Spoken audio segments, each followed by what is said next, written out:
Bueno, bienvenidos otra vez al podcast Libres Sin Medidas. Estamos otra vez aquí acompañándolos con Mariana y vamos en este audiocurso de Entendiendo y Sanando tu TCA. Vamos a hablar en este episodio número 3 como la autocrítica y el diálogo interno. Y antes de empezar estábamos platicando con Mariana esto de que es bastante usual que hagamos una diferenciación entre lo que nosotros vemos como la voz real cuando hablamos de trastornos de la conducta alimentaria y cuando hablamos de una voz que no es tuya, sino de el trastorno de la conducta alimentaria. Entonces me gustaría que tú, María, nos platicaras un poquito cómo lo haces con tus pacientes, cómo se los explicas, cómo lo diferencias. Bueno, hola, buenos días o tardes, dependiendo de a qué hora estén escuchando. Pero, pues sí, en el tema de hoy, ahorita que con Rebe platicamos un poquito de que sí, en el trastorno alimentario o las personas que padecen un trastorno alimentario, pues es muy común que tengan pues rasgos perfeccionistas, en donde también haya como pues niveles como de criticismo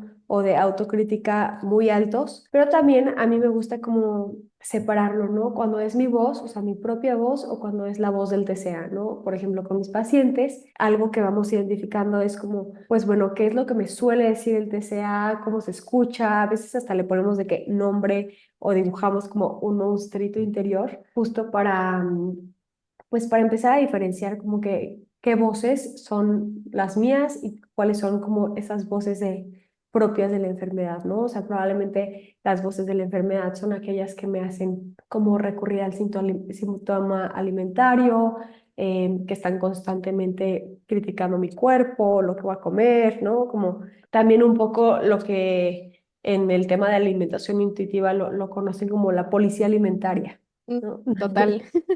Entonces, pues sí, esto nos sirve justo para como externalizar la enfermedad, ¿no? Y saber que pues no todo lo que me dice o todo lo que pasa por mi cabeza soy yo y eso, ¿no? O sea, a veces pues es parte de, porque sabemos que los trastornos alimentarios pues son enfermedades mentales complejas, entonces, pues bueno, a veces les puede servir si están pasando por un trastorno alimentario, identificando por medio de ciertas estrategias con su profesional de salud de confianza, cuál es mi voz y cuál es la voz del TCA. Creo que algo que menciona bastante bien Mariana es que el TCA nos gusta diferenciarlo porque cognitivamente pasan varias cosas. Si yo me logro distanciar de mi trastorno, abro una habilidad de posibilidades. Abro como esta parte en donde yo soy neutral. No me estoy yendo en la balanza de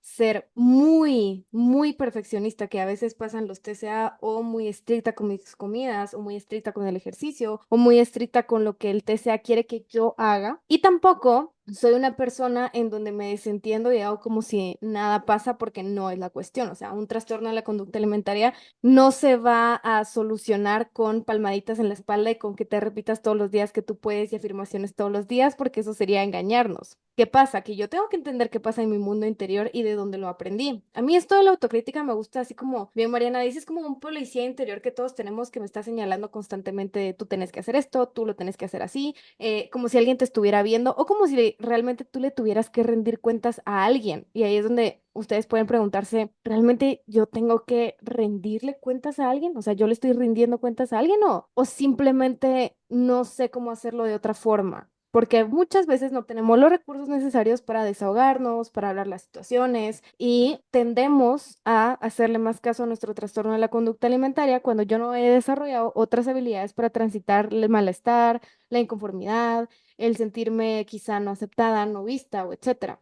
Y la autocrítica se aprovecha de eso un poco, ¿sí? Cuando hablamos de autocrítica es como mucho del yo tengo que hacer esto, yo tendría que hacer esto, yo tendría que ser, mucho desde el deber ser y no desde el cómo yo realmente me siento. Y para eso hay que bajarnos un poco a la tierra. Si nosotros intentamos vivir todo el tiempo en fuego y aire, provoca incendios. Y es ese incendio que está dentro de mí cuando yo estoy viviendo desde mi trastorno de la conducta alimentaria, porque es muy duro y es difícil salir de ahí. Entonces, de la autocrítica, yo tengo que pasar a un diálogo interno más compasivo, un diálogo interno que sea paz, que me entienda, que también no es que yo venga y vaya a decir, no sé, si he pasado mucho tiempo restringiéndome un alimento, de la noche a la mañana yo voy a ser la mejor amiga íntima de ese alimento, pero no quiere decir tampoco que no lo vaya a probar y no vaya a pasar por un periodo de malestar. O sea, como que lo que intentamos aclarar aquí es que el malestar existe y que el malestar no lo podemos quitar, pero lo que sí podemos cambiar es cómo yo estoy siendo una policía dentro de mí o estoy entablando un diálogo conmigo misma de algo que me está molestando, de algo que no me gusta, de algo que quizá, no sé, puede estar interrumpiendo mi proceso. En este sentido de ponerle como una cara a un monstruo o algo así, a veces también es ver si esa voz que me está hablando, si es mía. Como quien dice, esto es mío o lo aprendí y lo escuché de alguien más. Por ejemplo, si a mí no me gusta mi nariz, puede que a mí en algún momento alguien me haya dicho que no le gustaba mi nariz o algún comentario negativo de mi nariz. Y entonces ahí es donde yo tengo que diferenciar como, ¿esta voz es mía o alguien en algún momento a mí me dijo que yo tenía una nariz fea, por ejemplo, y que mi nariz no era bonita?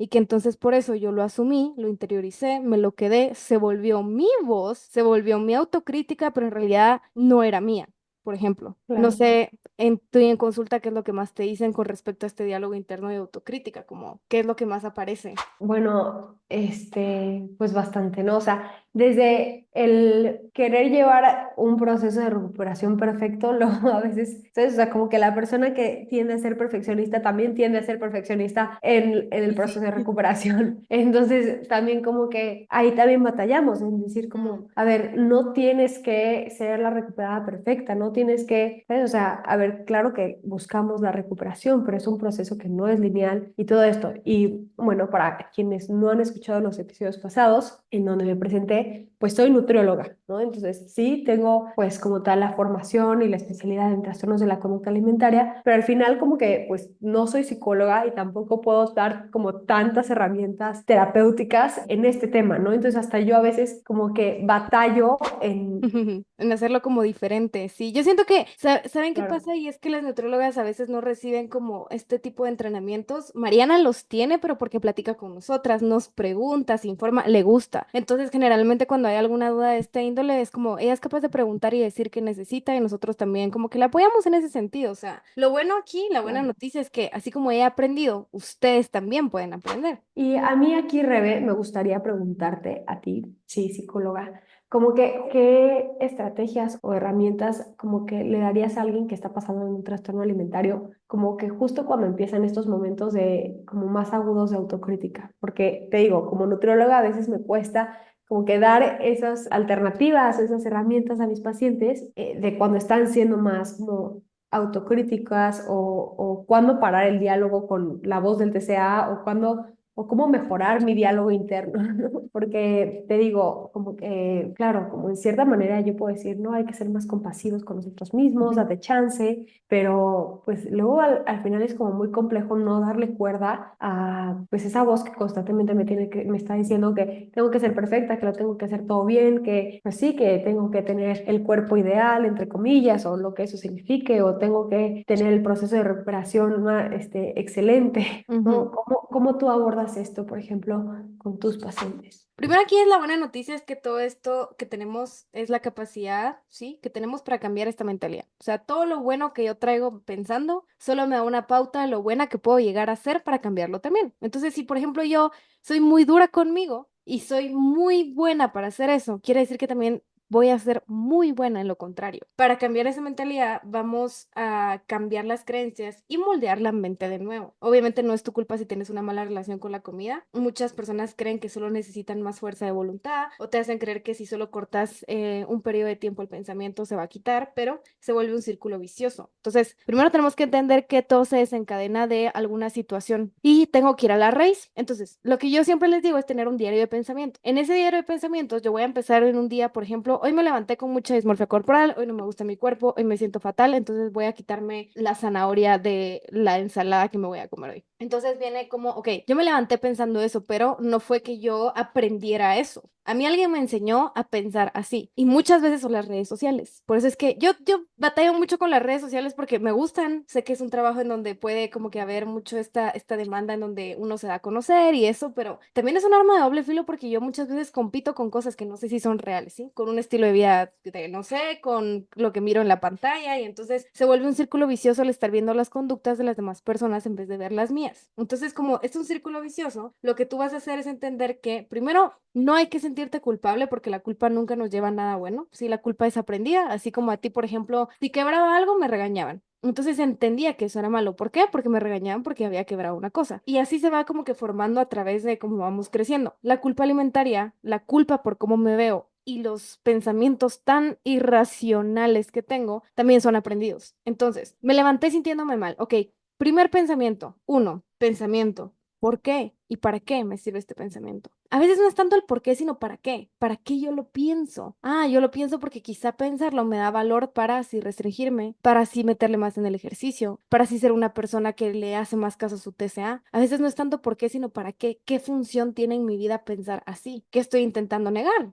¿Qué estoy intentando ocultar? Entonces, muchas veces ahí se empieza, ¿sí? Se enseña que la persona esto no lo tiene desde que nació, sino que lo fue aprendiendo. Y vamos a devolver. Esto es como una pelotita. ¿Han visto las pelotitas que son antiestrés? Bien, lo vamos a devolver. Esta es tu pelotita, tu meollo del asunto, estos son todos tus pensamientos. Lo que tú vas a hacer es, mediante meditaciones lo hago yo, pero si tú estás solita en tu casa, es cerrar los ojitos un ratito, respirar despacio, respirar lento, agarrar todos los pensamientos y, por ejemplo, si era tu tía, tu abuela, la que hablaba mal de ti, de tu cuerpo, de cómo se miraba, es como, ¿ok? Simbólicamente voy a meter todos estos pensamientos en este estambre, en esta pelotita, y muy simbólicamente te la voy a devolver. Estos son tus pensamientos, tú desde tu ignorancia, desde cómo fuiste criada, desde tus propios TCA, desde tu propia dismorfia corporal, desde tu propio sentimiento de insuficiencia, me hiciste estos comentarios a mí. Entonces yo te los devuelvo. Son tuyos. Agárralos, aquí están, no son míos. No me pertenecen. Yo tengo que ahorrar mi propia verdad y mi propia voz. Y mi propia voz es muy diferente a la tuya.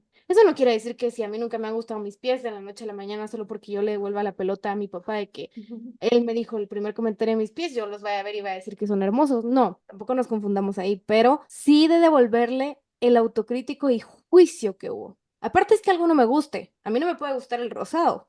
Sin embargo, hoy lo traigo puesto pero no veo el rosado y digo, qué asco, es horrible, qué horror, quítenmelo, estaría mejor con un mundo sin rosado. O sea, no me voy al extremo, solo digo, no me gusta el rosado. Y that's it, sí, ahí se queda. Eso como primer punto. Entonces, de ahí también es de revisar qué dice este policía interior. ¿Qué dice? ¿Cómo habla? ¿Cómo es una voz de mujer?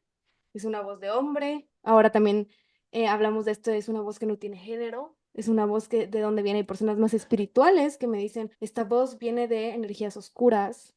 También está bien. Aquí no importa qué creas tú o qué no, sino ponerle nombre, etiqueta y lugar a la voz de donde está. Porque muchas veces aparece incluso en el trabajo. Y si aparece en el trabajo, aparece mientras estás con tu novio, aparece mientras estás tú sola, quizá es porque no quiero ver algo que en ese momento está pasando. Quizá no me gusta mi trabajo y es mejor encerrarme en el pensamiento de que soy horrible, tener un diálogo interno negativo, una autocrítica fea, porque no quiero admitir que mi trabajo no me gusta y que quizá tengo que renunciar. Aunque eso también signifique un sacrificio, porque sabemos que no todas las personas tienen la oportunidad de decir, hoy renuncio y ya estuvo, pues a veces hay que trabajar con lo que se tiene. Básicamente, por ahí iría la línea en donde tenemos que empezar primero a devolver, para sintetizar, devolver todo a las personas, cada quien su pelotita en tu vida que jugó un papel con tu cuerpo y la comida, se las devuelvo. Segundo, ver en qué situaciones aparece ese policía interior. Y tercero, bajarnos un poco más a la tierra, de no desde la cabeza, no desde este enrollo que nos dice qué hacer, sino del corazón y el alma y de lo que está aquí. ¿Por qué? ¿Qué no estoy atendiendo? ¿Qué me duele? ¿Qué me lastima? ¿Qué no estoy viendo? ¿Por qué estoy pensando tanto? Salgo de toda esta bruma y me vengo un poco más aquí, lo que está en la tierra, ¿sí? Eso básicamente. Bueno, muchas gracias. Gran explicación, porque sí, justo como que yo me enfoco más como en las conductas, ¿no? O sea, como al Claro. final en el síntoma, si no se hace, si se hace, ¿no? Pero ahorita que mencionabas esto, como que, por ejemplo, algo que nos funciona con mis pacientes también, en parte del diálogo, como del diálogo con esa voz autocrítica o con, digamos, la voz del TSA también, es como de que, a ver, ahí va a estar, ¿no? Y cada vez se va a ir bajando el volumen poquito a poquito, pero no se va de un día para otro, ¿no? Porque luego a veces vienen de que con culpa por sentir culpa, ¿no? De que es que todavía siento culpa al comer o así. Y es como, a ver, eso no hace tu proceso como que menos válido, ni mucho menos, Ujú, sino que es totalmente normal y humano, ¿no? De como que por lo que nos han enseñado, o como tú dices, como eso que he aprendido, porque pues no, sí, no nací pensándolo. ujú, Pero bueno, entonces como que ya como en la práctica, por ejemplo, lo que a mí me funciona es como decir, ok, tengo estos dos caminos, ¿no? O sea, ya está la voz de restringe o compensa o haz X síntoma alimentario, y yo puedo tomar dos caminos, ¿no? El hacerle caso a esa voz o el irme como por el camino de la recuperación, ¿no? Que tal vez sé que no va a ser como tan gratificante en un principio, ¿no? O sea, no me va a dar como esa sensación de bienestar momentáneamente, ¿no? Pero al final como que me sirve, como con mis pacientes, como que, ok, entonces ese camino a qué me lleva, ¿no? Entonces probablemente hacerle caso a la autocrítica o a la voz del desea en un momento, pues sí, me da como, me quita el malestar instantáneamente, pero a largo plazo, pues lo aumenta, ¿no?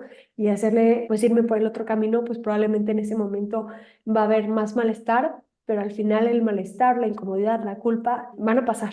Va a ser incómodo, pero eventualmente va a pasar. Entonces, pues también es una, bueno, como yo lo planteo ya más como en la práctica, como no dialogo tanto con el síntoma, ¿no? Más bien es como le hago caso o no le hago caso y eventualmente pasará. claro. Pero claro que estas estrategias de como me encantó la estrategia de la bolita, ¿no? Es decir, como que identificar lo que no es mío y regresárselo a esa persona y decir, a ver, esos pensamientos, esas expectativas son tuyas, no son mías. Creo que pueden ser de como gran utilidad en tu proceso de recuperación. Claro. Y eso que tú hablas también es muy cierto, es como, hay dos opciones siempre. O yo sigo en la misma línea que me trae mi malestar, porque si ya estoy en una sesión de terapia con mi nutrióloga y mi psicóloga, es porque quiero no tener un TCA. Si esto es para las personas que están dispuestas a no tenerlo. Personas que todavía no están listas para no tenerlo y está bien. Pero hay personas a las que tenemos que también ver y decir, toda emoción dura 7 segundos en mi cuerpo y yo la hago más larga. Puede que yo ahorita me sienta mal y esto vaya a sentirse horrible, como el hecho de tener que comerme algo, un reto o salir, pero eventualmente se siente peor no hacerlo. Siempre hay un precio que pagar. Siempre hay un precio que pagar. Elige tú qué precio quieres pagar. Tú elegí cuál y con cuál puedes vivir más tiempo. Y suena rudo y suena feo, pero sí, siempre hay un precio que pagar. Siempre. Aquí no podemos hacer otra cosa, es la vida. La vida te presenta desafíos para enseñarte cosas y para que entendas que no puedes ser rígida todo el tiempo y que la flexibilidad mental tiene que estar, porque son retos y la vida se trata de retos constantes, ¿sí? Entonces, tú elegí qué precio es mayor que otro, con qué puedo lidiar más y con qué no puedo lidiar más. Entonces, eso es como lo que queríamos platicar en este episodio con ustedes. ¿Qué pesa más? Recuerden que igual la culpa no es como que nos lleva a ningún buen lugar. La culpa es cuando sentimos que tenemos algo que arreglar. Mas, sin embargo, aquí no hay nada que arreglar porque tú no sos una máquina que está fallando o está mal. No hay nada que arreglar. Sentite mal si robás, si mentís, si le pegas a alguien. Son todos sentimientos para sentirse mal, obviamente, son conductas malas. Pero contigo misma, no. Es diferente. Entonces, pues bueno, eso es lo que queríamos compartir con Mariana el día de hoy. Esperamos que les haya gustado el episodio y nos vemos el otro lunes o martes para el episodio número 4. Les mandamos un abrazo y vayan a ser libre sin medidas. Chao, chao Mariana. Bye bye.